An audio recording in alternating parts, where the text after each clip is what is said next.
Hello everyone, in this video we are going to look at how can we inline the time intervals on your navigation panel.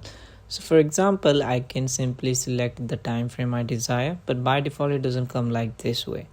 So normally by default it is just listed with one time frame so that you can just select and change it every time. You have to do it manually. You can see if I want to change it to 15:05, I have to click on it manually over and over again.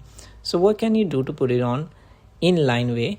You have to go from bottom to upside way. So first add it on the favorite from the bottom to upside one by one. Don't put it in between or otherwise it might mess up. So you have to do this and it will be in line in your own way. Then you can simply change the time intervals with one click. The same way you can do the same thing for other things like the candles. If you like any other candle like Haikinashi or the normal one, you can do the same way from bottom to upside, and then it will be added in your favorite list and it will all be sorted and you can do your trading with ease. So that's it for this video. Thanks for watching. I'll see you guys in the next video. Let me know your comment and thoughts and check out for more videos.